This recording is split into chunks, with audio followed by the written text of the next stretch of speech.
Welcome to the Job Shop Show, where we talk with the owners, suppliers, partners, and customers of custom manufacturers.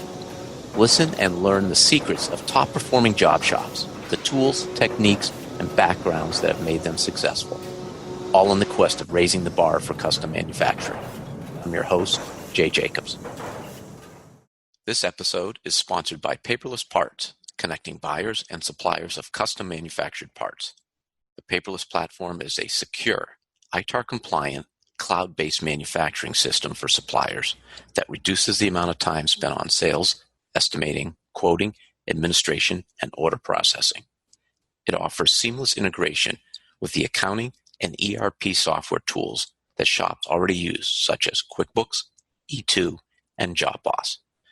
Paperless Parts was founded with a mission to make manufacturing more accessible by streamlining the quote-to-cash process. Spend less time quoting and more time selling. Shazam! Welcome to another stellar edition of the Job Shop Show. Your host, Jay Jacobs here, and today, amongst other things, we will be hitting on a topic that many in the audience can probably relate to, a toxic partner.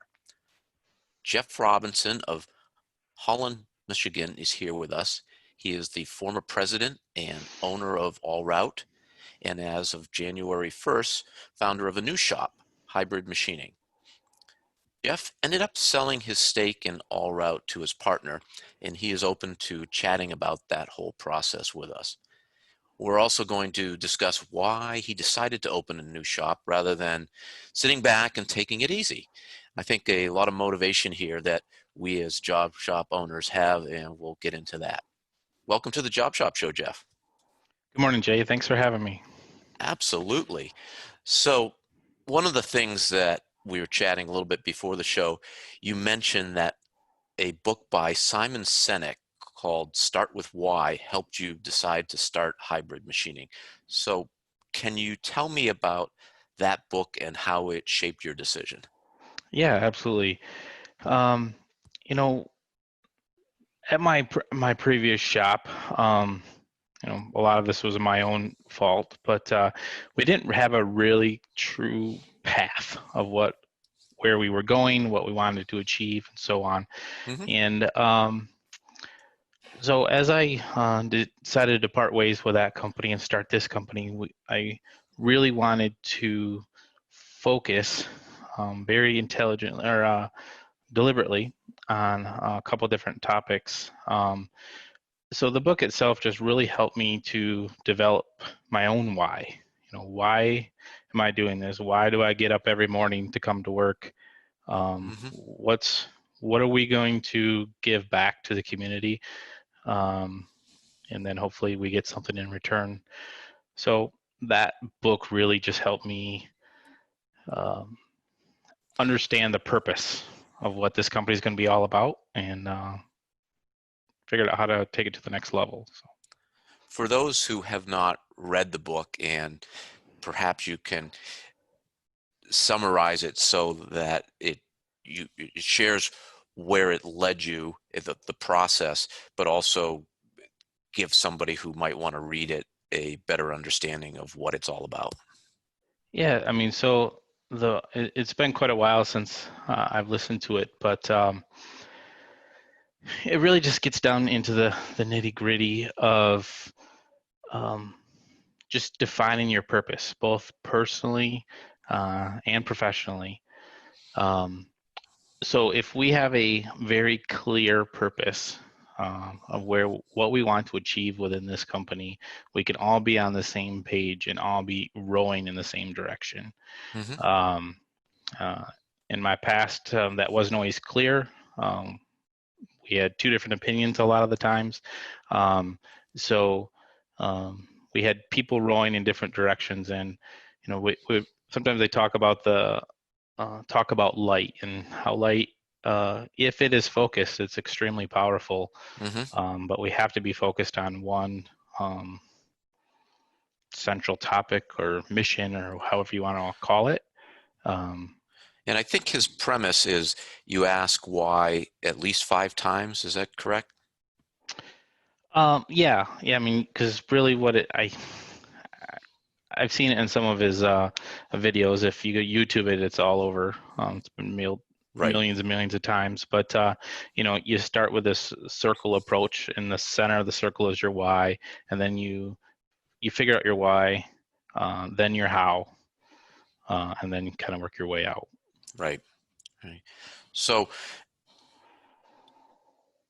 it appears that you are a lifelong learner. Do you read a lot, listen to audio books and podcasts? How do you gather information? How do you learn? Yeah, so I'm not the best reader, and if I start reading late at night, I typically fall asleep and don't remember what I read anyway. So I am definitely an audiobook guy. So pretty much all my time I spend to and from work and to or from clients' Mm-hmm. facilities, or even if you're working out, um, listening to, instead of music, trying to listen to podcasts. That's a growing trend. Mm-hmm. But for me, it's audiobooks. In the last year, I probably read probably 15, 20, or listened to, I should say. Mm-hmm. And it's just really helped me to think outside the box some more. A book by Robert Kiyosaki, Rich Dad, Poor Dad, is what really got me through the business transaction at my previous company. Hmm. Made me look at things a little differently. And that book, I can honestly say, is what got us through the hurdle.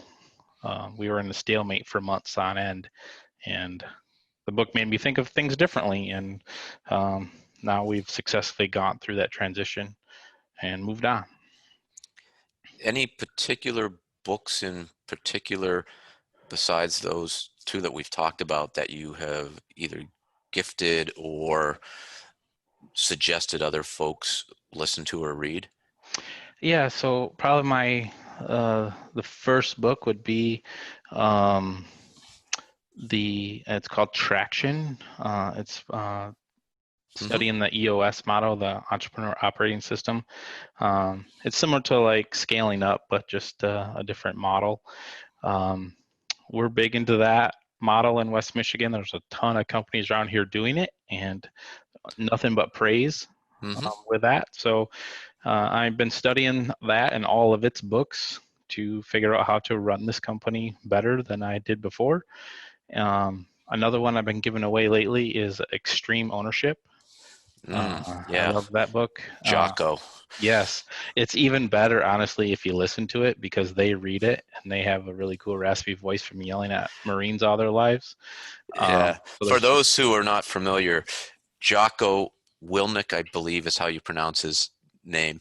And he was a commander in SEAL team. Which SEAL team was it? I want to say 6, but I'm not Yeah. sure. But he is just a beast. Yep. uh, so he has a podcast, and he has podcasts out there, and I have not read the book, but man, just listening to his podcast, he he he basically tells you to suck it up and do it. Yeah, pretty much. Yep. In lack of better words. So, and obviously I've listened to a lot of Maxwell's books, and so on. And then, Maxwell. um, trying to think of his first name. Is it James, I believe? Um, so he's got a ton of leadership books out there. Um, they're just out of sight. I can't quite see them from here, but um, so yeah. And then I'd be remiss to say that in our world and our beliefs that probably the most important book is the Bible. So Mm, we got to do that as well. So. gotcha. When you are listening to audiobooks, what tool do you use? Do you subscribe to a service, or do you download from your local library? How do you, just for folks who may not know that that's an option, how can they listen to audiobooks? Yeah, I mostly use iTunes just because of my Mm-hmm. iPhone. But then it's unique in the fact that I almost always purchase the hard copy book as well, because I find that I always want it for my quick resources. Mm-hmm. A lot of times there's graphs and so forth that we can't see. Um, So you can just purchase the book, the audiobook, right on iTunes.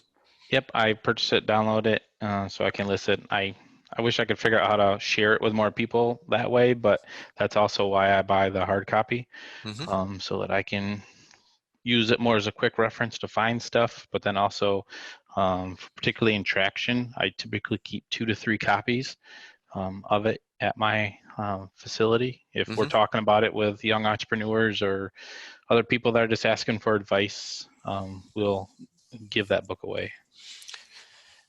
Yeah, Gino, you mentioned it's big in Michigan. That makes sense because Gino Wickman, the creator of EOS, is from the Detroit area, Yep. and a great system. I firmly believe whether you're using EOS traction or scaling up, a structure in operating your company is essential if you want to grow. If you're not Yep. interested in growing, you can probably get by without it. But if you want to grow, and the way I look at it is if you are not growing, you're shrinking, Yes, absolutely. then you want to have a structure. So EOS is a great place to start.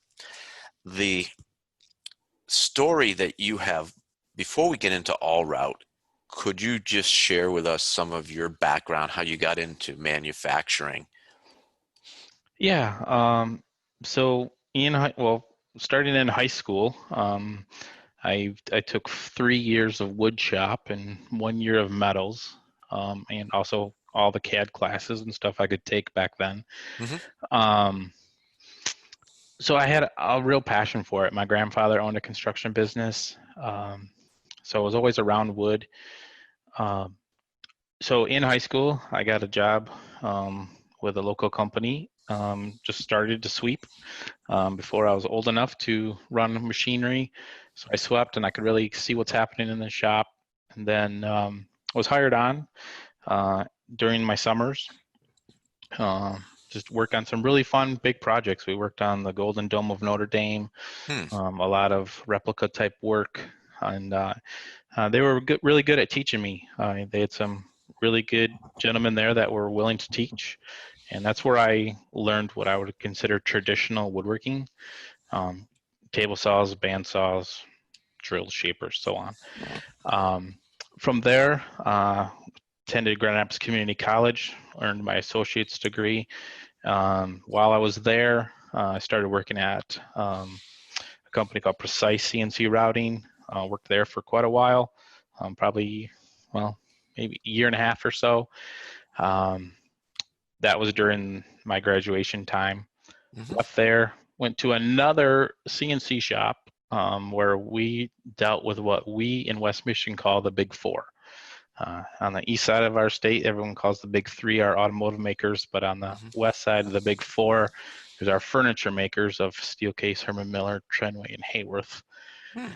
Um, so I learned how to work with them, um, with all their regulations and everything that you have to deal with working with large corporations.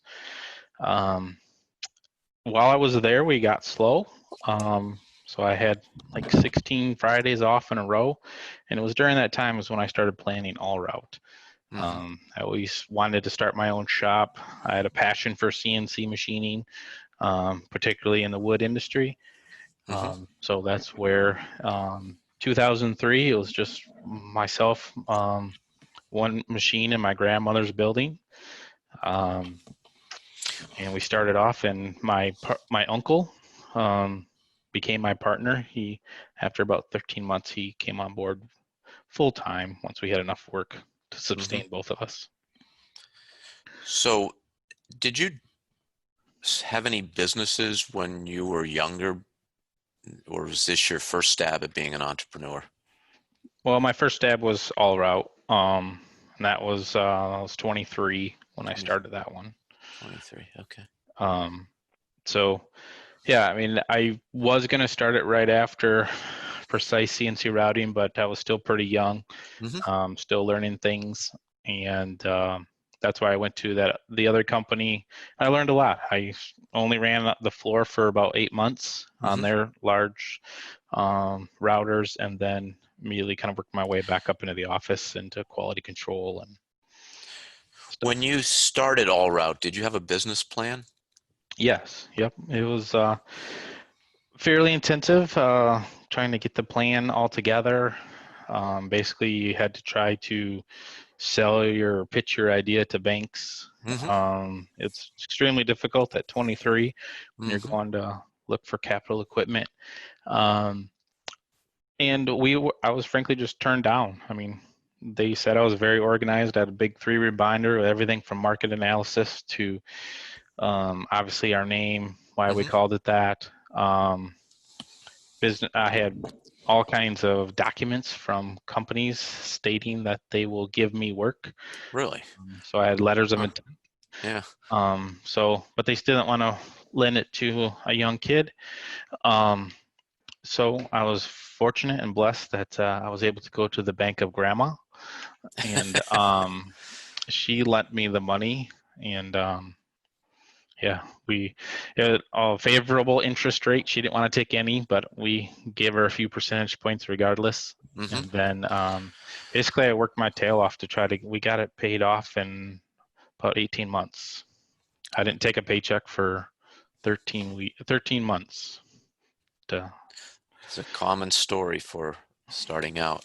yep.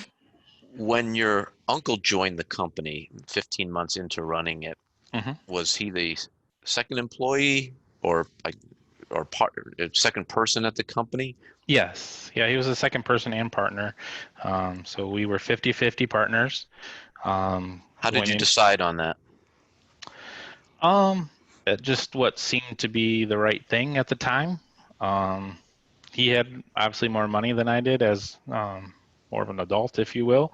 Mm-hmm. I had the passion and the drive to get it all figured out. So um, he was able to put more cash into it than me, and I put the time into it. So that first year was a tough year of pretty much doing everything. Mm-hmm. Um, 70 hours a week, go home, sleep, come back. Mm-hmm. Luckily, at the time I was single, living at home, and pretty much just went home to eat and sleep and did it all over again. Um, but yeah, 50-50 was just what seemed right at the time. I would want to do that again as I talk to other entrepreneurs. But um, yeah, for the first 10 years of the 17 years I was in business, that 50-50 was a good deal. It worked great. Mm-hmm. So you had a pretty comprehensive business plan. hmm Did you have a operating agreement in place with your partner? Yes. Yep. It was pretty straightforward. I'll call it boilerplate documents, if you will. Just Mm-hmm. pretty much went to the lawyer and said, "Here's our standard operating agreement." We started out as an LLC, um, just because it worked the best for the tax codes at the time. Mm-hmm. Um, Probably 10 years into it or so, we did switch from an LLC to a S corp, and that was just strictly based on tax purposes. Okay. When I say operating agreement, I'm thinking more of a agreement for disagreement, essentially a prenup for the partnership outside of the legal operating structure. Uh, I wouldn't say there was anything formal. Um, it, like I said, there really wasn't any even thought of having issues or concerns Mm-hmm. of how to break ties and so forth. And that's why as I speak to new entrepreneurs that are going out and wanting to start partnerships, I'm like, you've got to not do 50-50.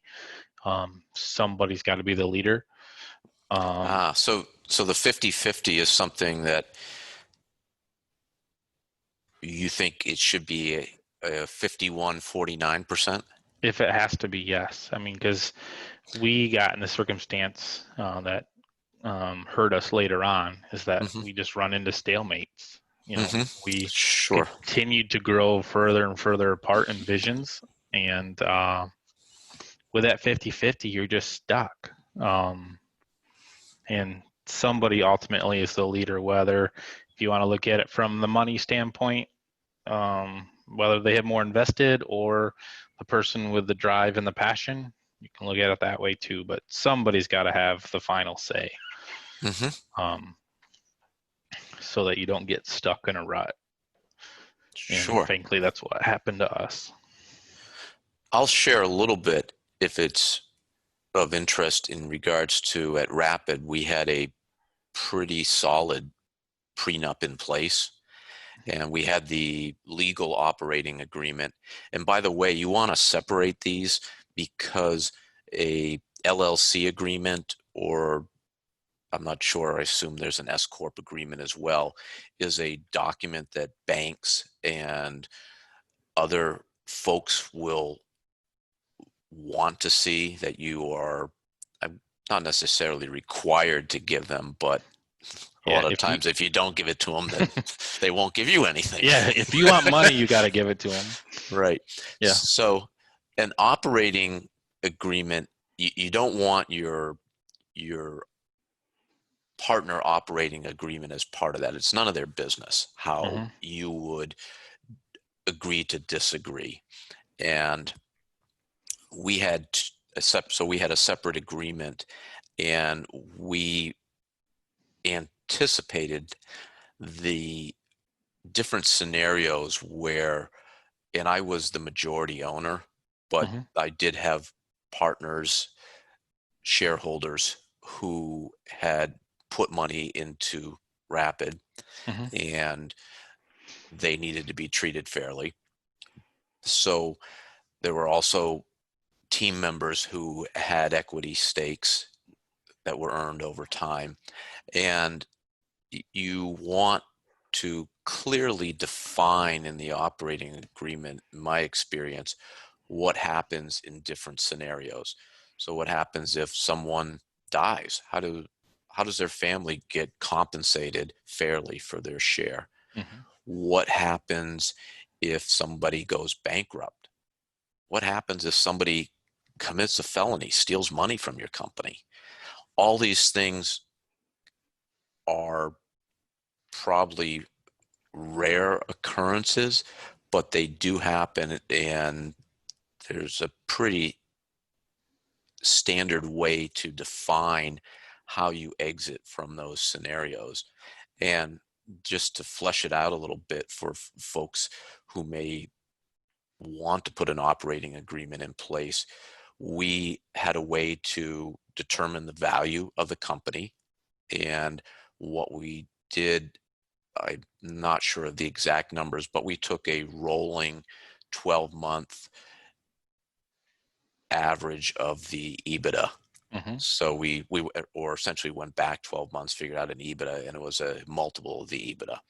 And so that was fair because you're not going to really manipulate the numbers, and you capture the value if you are in October for that year, as opposed to going all the way back to the previous year. Yep. You also, because typically somebody's a minority shareholder and it's a private company, their asset is not liquid. So they should not get 100% of that value because of the non-liquidity. So we had a percentage reduction, and that percentage reduction was not just a fixed number. If, for example, if somebody committed a felony against the company, we reduce that dramatically. We also had the payout in different terms. So if there was a death of a shareholder, then we wanted the family to be paid out quickly, but at the same time, we didn't want that to jeopardize the operations of the company. So I think we had that it was divided into 6 payments, an immediate one, and then 1 payment per year over the next 5 years. In the case of a bankruptcy, we had it spread out over 15 years, and that was in the operating agreement. And what that was basically designed to do was that if someone went bankrupt and the shares were put to the party who was getting the assets of that person, then there would be a mechanism for them to negotiate with us, because they certainly wouldn't want to get paid out over 15 years. So Right, these are right. just some examples of how you look at the different situations. Disability was one that we addressed as well. So with your experience, would you enter into a partnership again? And if so, how would you do it this time? Um, that's been brought up a couple times as I'm starting hybrid machining, as several people have expressed interest and believe in the same mission of what we're trying to accomplish here. Um, for the time being, I'm saying no to the partnerships just due to the extremely bad taste in my mouth at the moment. Not to say that that may not change, but definitely I would remain the majority shareholder, Mm-hmm. and maybe bring on some team members, um, or partners, if cash is needed and so on. But then even those would be more of a circumstance of short-term loans type of thing. Um, but then maybe a long-term goal would be is to transition the company.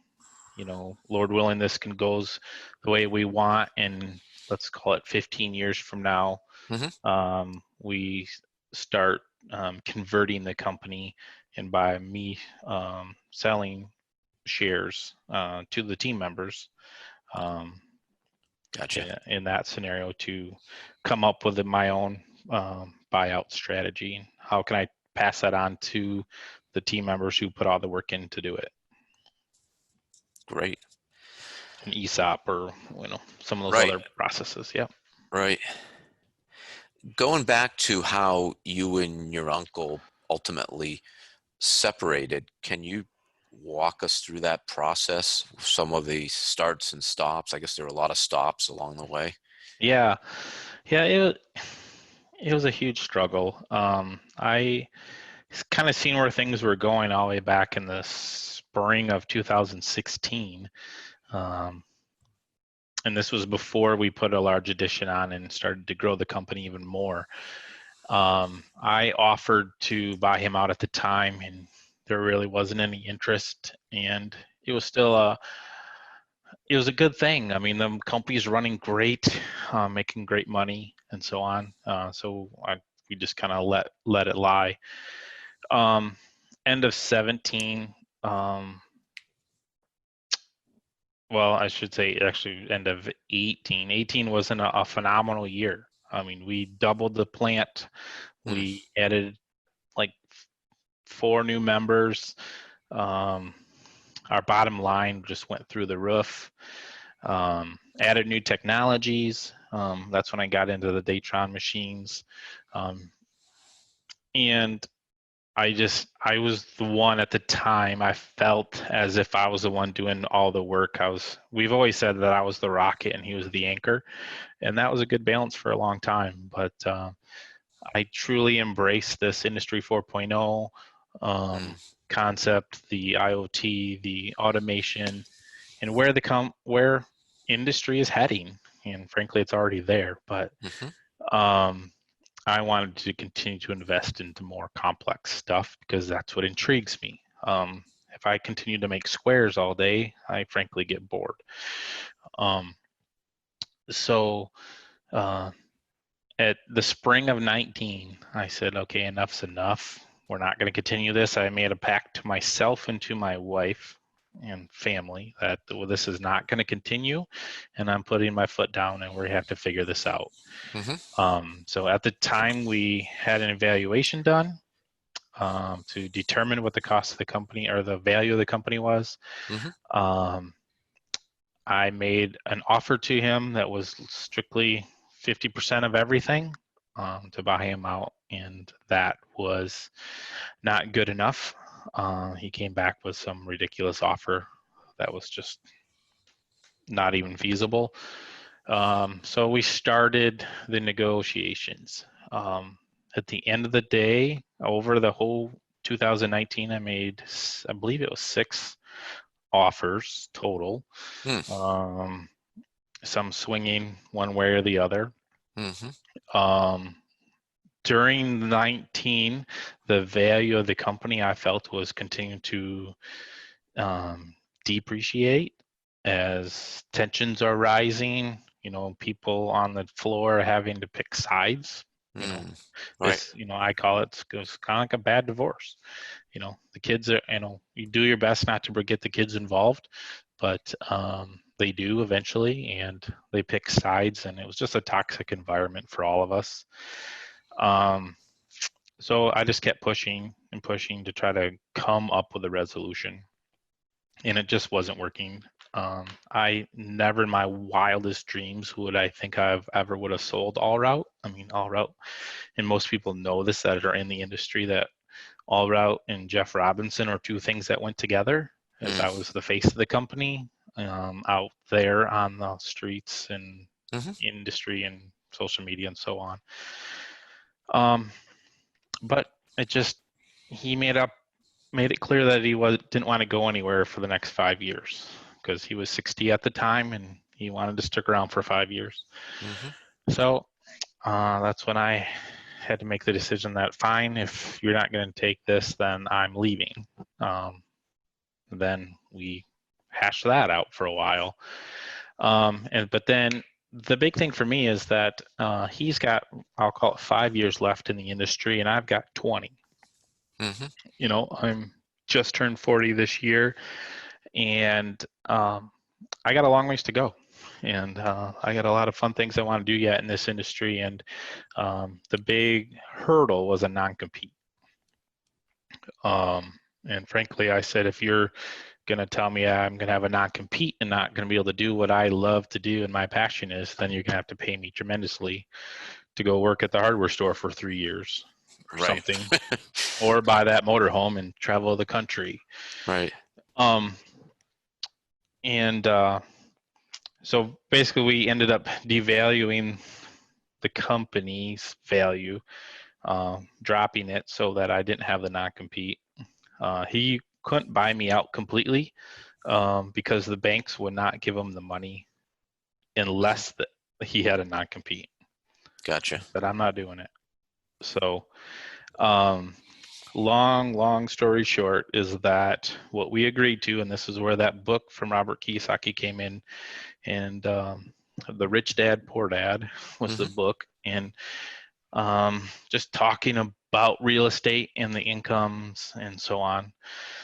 And frankly, what it came down to is ultimately what I think of my partner is, it's the exact opposite of what I think he really intended for this transaction to be. But so I sold my 50% shares to him in All Route. So he now owns 100% of All Route, and I own 100% of the building. So I got into commercial real estate by accident, but so now I own a 22,000 square foot building that they are operating out of. And that was another point to tell him that I'm not trying to put you out of business because you're my tenant.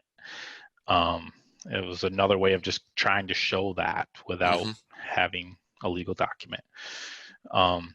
So he has a 5-year lease on the building. We will see what happens in the next 5 years. That's up to them to see how they operate. But at the end of 5 years, there's a lot of options for him and myself. Whether he sells the company, I can sell the building with that. I can release it. I can take it over. I have lots of options. So it actually works out really, really well after you did all the math, that the rent payment that he now pays me pays mortgages on both buildings. So it's turned out to be a really, really good deal for me. So I have that 22,000 square feet, and now I'm in another 13,000 square feet now for hybrid that I'm building on. I'm currently leasing, but I'm hoping within the next few months to purchase it outright. Fantastic. Well, that sounds like it was probably very painful, but thank you for sharing that and being pretty open about it, Jeff, Yeah, because no problem. I just hope someone, learns, and or if they have questions, concerns, feel free to reach out, because I learned from a lot of other people that went through these same processes as well. And I always say time, life's too short. You don't have time to make all the mistakes yourself, so learn from others. hmm yeah. As you were talking about the 50-50 split, I remembered I'd heard to me it seems fair. I'd love to get your comment, way of resolving a partnership like that. And the technique is that one partner makes an offer to the other partner, and if that partner refuses, then they have to buy your stake for that amount.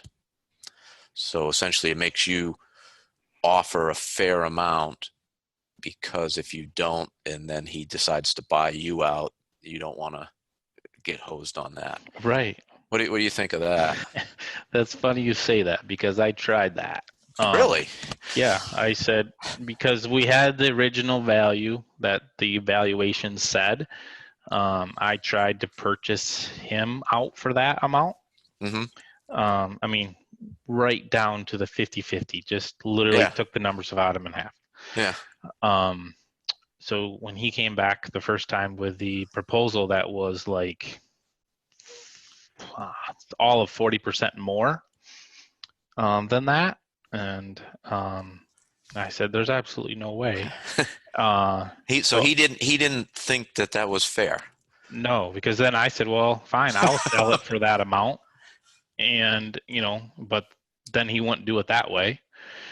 Huh. So basically, we took the company. I took off a bunch of money for the non-disclosure part, or the non-compete part. Mm-hmm. Um, so we dropped it down. So um, let's say we cut off 25% of the value of the company Mm-hmm. down to this next number.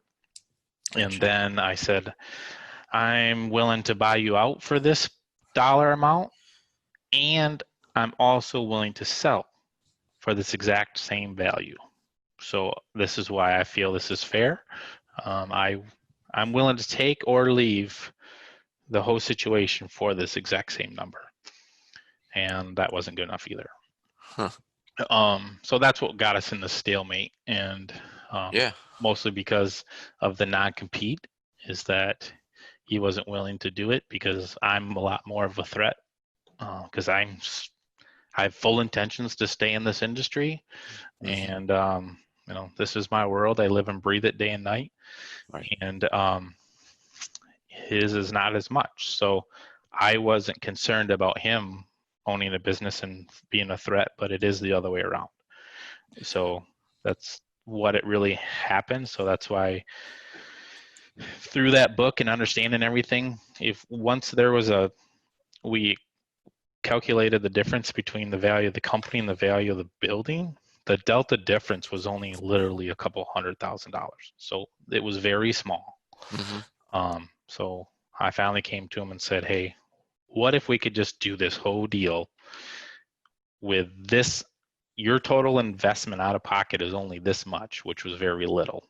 I Mm-hmm. mean, we're talking 30% of the original numbers. And I get the building, you get the company, and let's move on with life. And Gotcha. that took all of 11 months, but we did it. So, Well, let's transition to today. So yeah. as of January 1st, hybrid machining is up and running. What is your vision for your new company? Yeah. So hybrid is similar in the fact that we where I was going to take all route, I should say. That's Mm-hmm. um, and some of the things that we're focusing on are advanced machining. So in the wood and plastics, we have a large CR Onsrud 5-axis router on the way that'll be coming in May. Mm-hmm. So we'll be again trying to do the complex stuff. So dealing with 5-axis. We already own Datron, so we're doing the high-speed machining on, I call it the micro parts, the small, complex parts. What materials are you cutting there? On there, I'm cutting mostly non-ferrous, aluminum, brass, so on. But then also I do run a fair amount of plastics, and I'm actually running wood on a Datron, which is unique because even Datron don't do that much, just Right. because it's an expensive tool for that. Mm-hmm. But I'm doing intricate carvings and so on.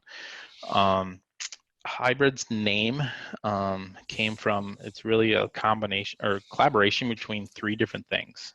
First of all, it's the hybrid approach between additive and subtractive, so 3D printing and traditional CNC machining. Mm-hmm. Humans and robotics and how they are to work together, and then also milling and routing, because I'm actually using wood, traditionally wood tools to mill other products, and then vice versa. So we're also nearing the point of finalizing a deal with Fanuc to get a Fanuc Robo drill in here. And the Fanuc Robo drill, we're going to actually run it primarily with wood and plastic. Really? And even Fanuc says, wood, what are you talking about? So what's the spindle speed on that? The standard, well, there's 2 of them, but the main spindle speed is 24,000 RPMs. And you're going to be cutting wood.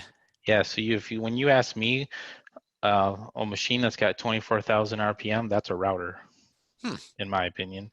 And so this machine is just a very, very fast router. And with its movements, it's sub 1 second tool changes. And frankly, everyone's like, well, why would you do that? And I just said, well, no one told me I can't yet. So they hold your value. Worst case is doesn't work out, and I guess you resell it and get most of your and they're back. super excited about it as well. And how did they get on your radar? Because that's obviously not a typical routing tool.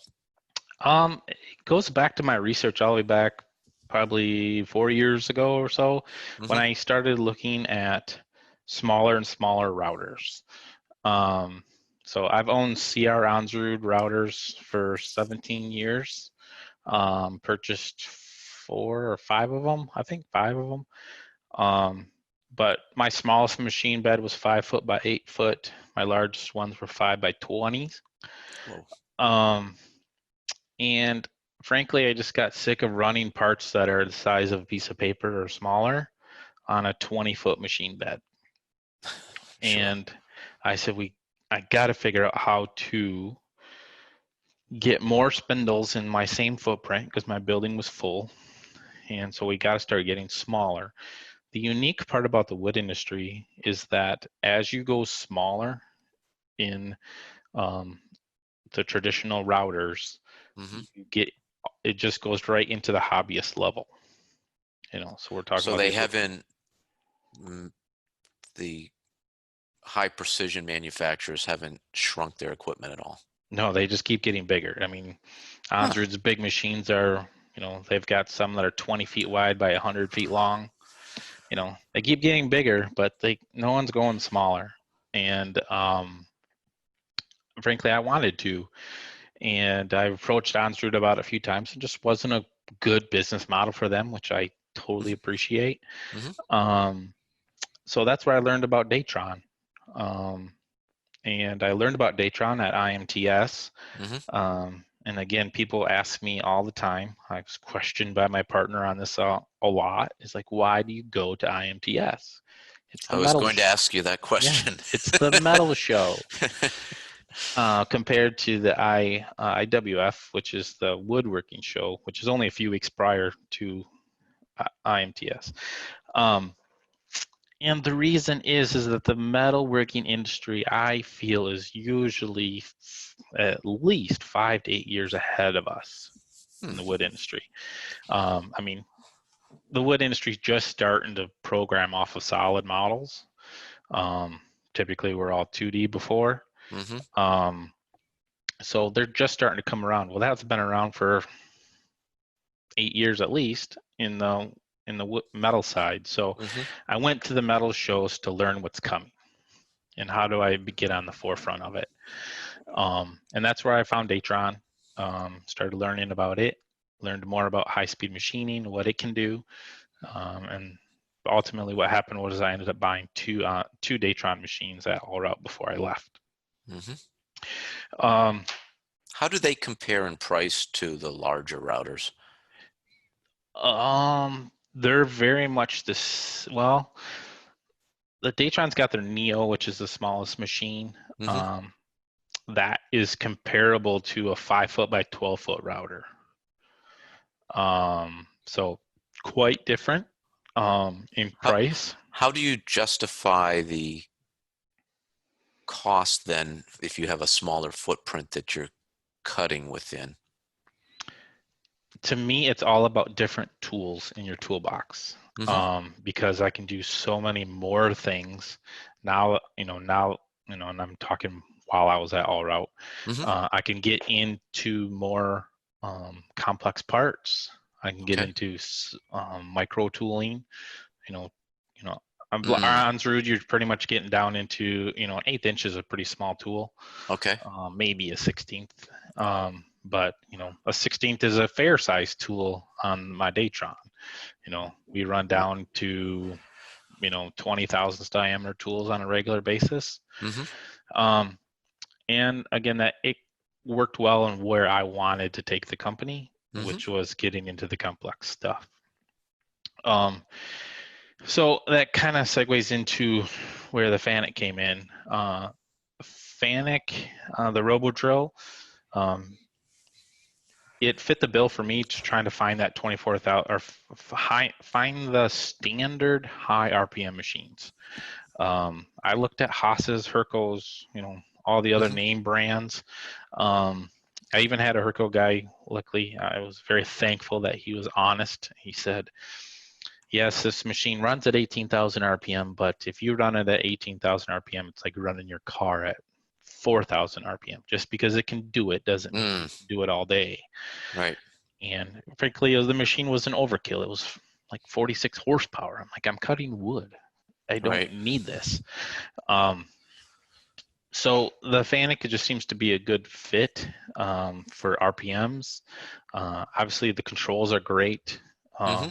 The beauty of it is that I'm literally between the Fanuc and the CR Onsrud are running the exact same control, the Fanuc 31IB5. So again, trying to stick in the same families, Mm-hmm. kind of like an Apple Yeah. Android concept, Yeah. um, to keep the controls similar. Um, and we're able to spec it in such a way that it's actually got some specs out, like it would be running graphite. So got some arms on it for some dust collection. Mm-hmm. Um, I also have a vision to convert the machine to a full vacuum table, just like my routers, because I'm used to vacuum, where traditional machinists are not, because vacuum is what we do with routers. Talk a little bit more about that. Are you working with non-ferrous metals in a vacuum environment? Yes, yeah, I have in the past, especially on my large machines. Um, so you're basically just using MQL type of lubricants. That's why it was a really good fit for me with a Datron, because a Datron tells me all the time that it's hard for them to retrain traditional machinists to think like we think, as in the wood guys. So it Mm. was a good fit for me because Datron uses vacuum as well. Mm-hmm. They happen to use the ethanol as their coolant, which is even cooler yet. Um, but vacuum to me is extremely powerful if it's utilized correctly. And that's one thing that I want to take to market, is to show how we can use like a Fanuc Robo drill and use vacuum in a different sense. There is a Mm-hmm. vacuum in the standard machinists. I know like Peterson and some of these other guys use vacuum plates, Mm-hmm. but that is different than how we look at vacuum in the routing world. So we use sacrificial boards, so I can drill, I can machine underneath, I can cut into my quote spoil board. So I'm going to figure out how to do that with the Fanuc, and then utilize the high-speed machining techniques that if any of your guests listen to the Datron podcast, they talk quite a bit about it. Mm-hmm. The beauty of that small Fanuc machine is that it can actually move as fast as you program it. Datrons do the same thing. There's a difference. Just because you can program it at 1,000 inches a minute to do this particular pass doesn't mean that your 5-foot by 12-foot machine can actually do that. Right? It just does. There's too much inertia. So we want to use some of these high-speed machine techniques in wood and plastic, and see how we can better the industry by using this. And at the end of the day, frankly, the Fanuc is going to be one of the easiest machines that I'll have to automate. Thinking about routers, because we did not have any at Rapid, and other shops who have milling centers, machining centers, where can you be more cost efficient or more efficient in general using a router on parts that may be running now on milling centers? So from the milling side of things, the best fit scenarios are and how we tend to assist other machine shops is dealing with plastics, particularly, and or foams. I used to run a lot of Ren foam, or like Ren board, tooling boards, and so on. Frankly, it just makes a heck of a mess, and the other shops, particularly if they're oil-based coolants, their machines just become a mess, and it takes hours to clean up. So that's where the router comes into play with that. And then also the 5-axis that's coming, I can have access to all sides. And frankly, we can machine parts that are wider than traditional mills. So even in my local hometown here, there's several VF11s, so fairly large mills. They do get long, but they rarely get deep. Right. So, maybe 38 inches, 42 maybe, but I'm at 60 inches deep. So we've done some pretty large aluminum plates that way. Are they, when you say aluminum plates, what sort of thickness? In those scenarios, they were base plates. So these were big. I mean, these were 1 inch usually. These were base plates for big automation. Thick. Yeah. So that was your more quote heavy duty stuff. The other sector where routers come into play is more your sheet metal work. Thin gauge products, we're talking quarter, like maybe 16th to 1/8 inch, where yes, they can laser them now. They also water jet them, but those are profiles only. So where we come into play, where we can machine pockets very efficiently, we can counterbore, countersink, radius edges, do all these things that the profile machines cannot. So it would be, we had a lot of lasers. The secondaries, if there's a part after it's been cut, blanked, the secondaries are eliminated if you're doing it on the router. Absolutely. Yeah, and really one of the biggest sectors is just in plastics for the automation industry. We've done a lot of polycarbonate for guarding and so forth, but it's so interesting to me that majority of the metal workers in the industry, just for some reason, have it in their mind that that type of product needs to be water jet. I don't know why, but it does not. We can machine it really, really well And then more importantly, almost every hole we put on that's going to be bolted to 80/20 or something like that Hmm. are all countersunk holes. Right. Um, What sort of tolerances you're holding on the larger routers? um, the manufacturers will tell you, everyone always looks at 15 thousandths. I'm like, no, I have it at all route anyways. I had an internal tolerance of plus or minus 5. Um, and I can very easily hold that. I've held a lot tighter, but on the 12-foot machines or larger, I will advertise 5 thou. Are there things that you are doing differently than other users of the routers are doing? Yeah, I would think so. I mean, that's kind of what my name, what I prided myself in over the years, is just really pushing the envelopes, Hmm. making it do some unique things.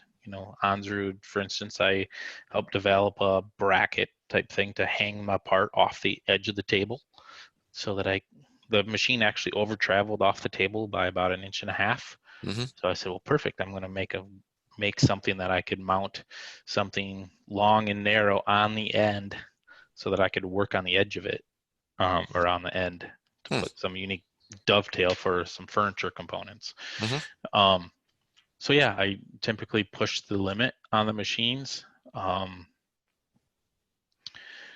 Like same old story, you kind of push it till it breaks and then back it off Right. 10%. But that's the concept with these routers. I mean, the wood guys and the metal guys, I'll say, just don't understand that.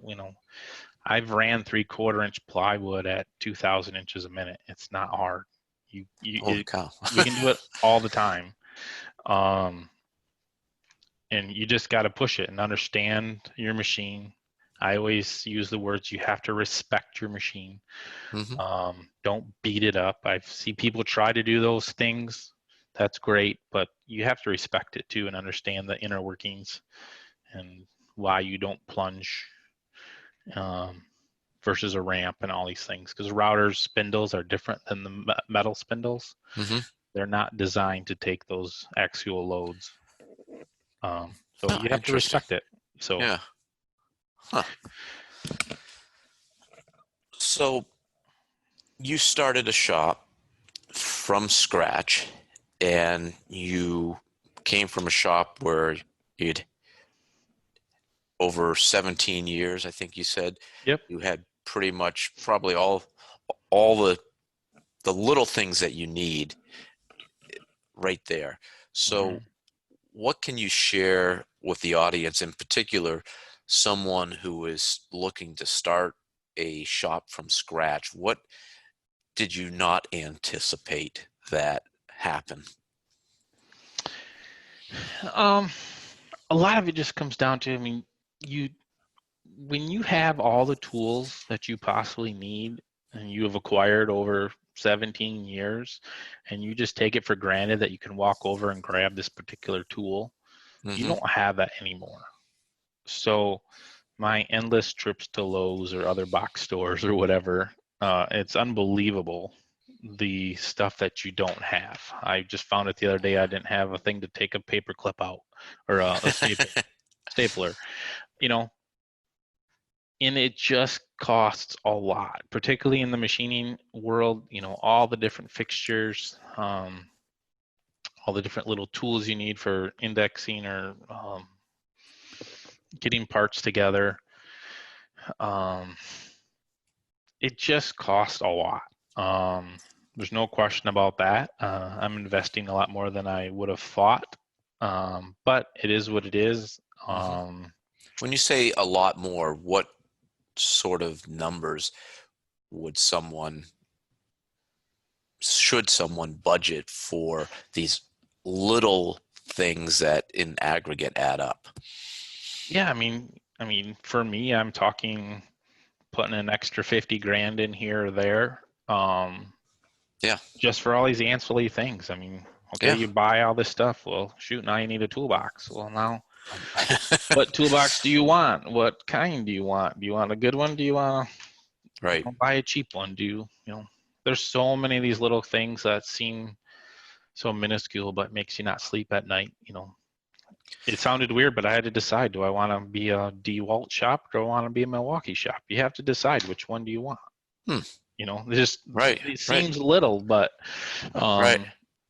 all these things will impact you much later on, and so those are all just ancillary things. But the bigger items here are literally down to like picking out my laptops, for instance.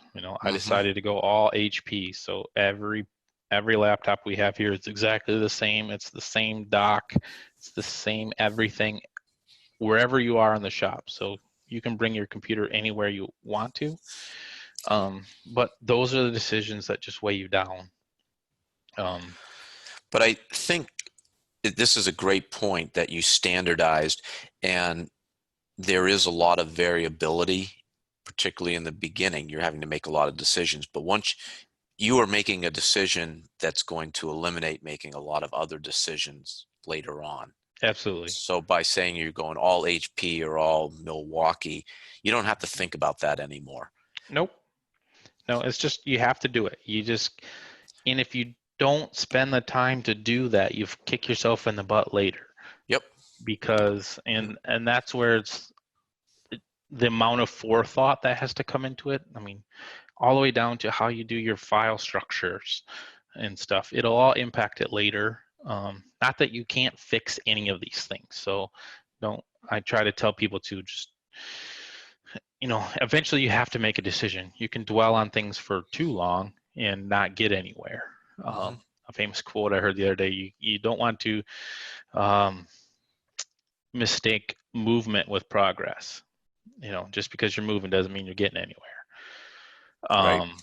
So at that point, you do your research till you have, you feel like you've made an educated guess, if you will, and then make the decision and move on to the next one. Yep. If you didn't, you'll never get anything done.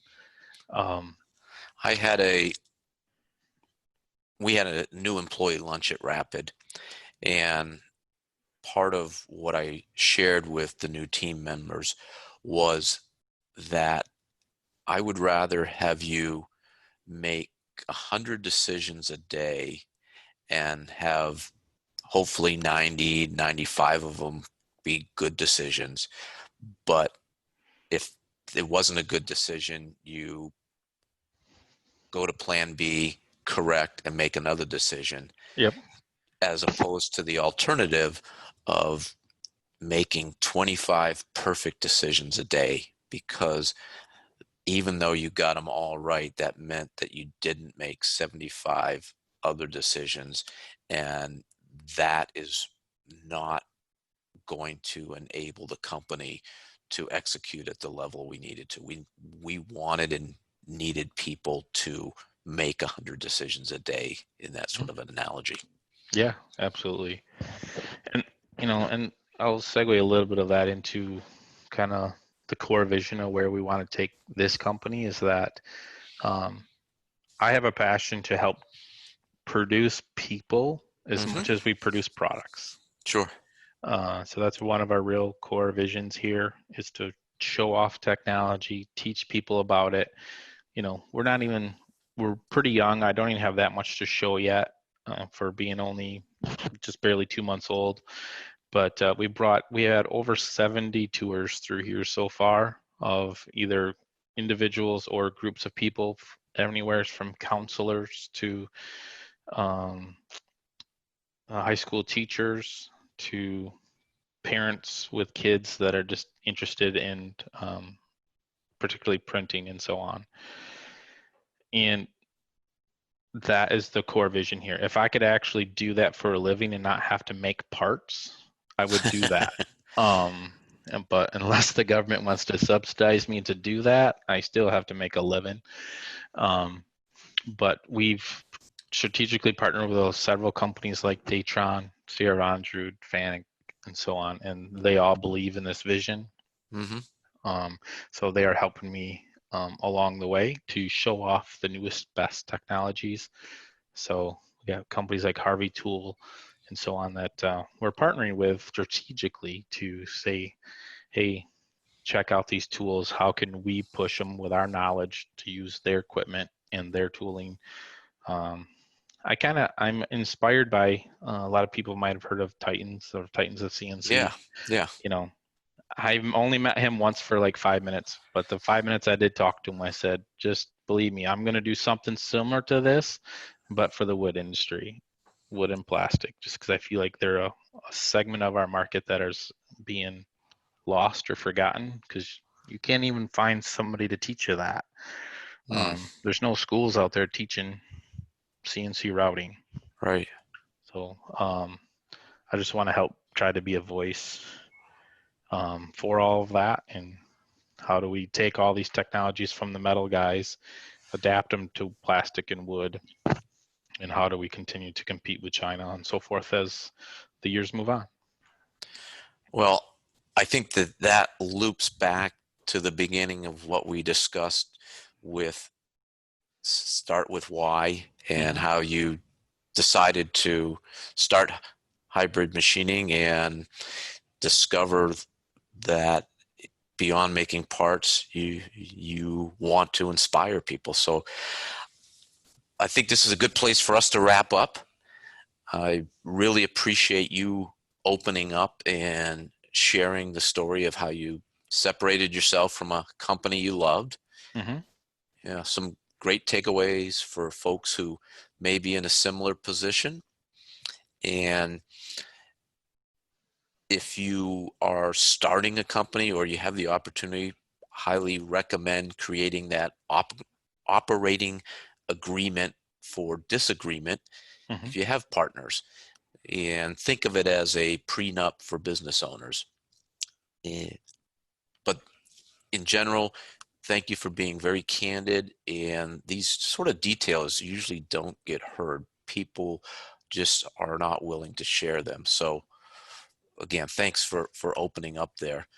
And I think there may be a lot of other owners who may be in a similar position and thinking they're alone in the struggle. And by you talking about it, it says, no, you're not alone. Uh, there is a path forward, and it may encourage them to take some action. So Absolutely. where can people reach you? Yeah, so our website, we're still working on it, but that's hybridmachining.com. But then I'm also fairly active social media. So you can search Hybrid Machining on Instagram, on Facebook, and of course on LinkedIn.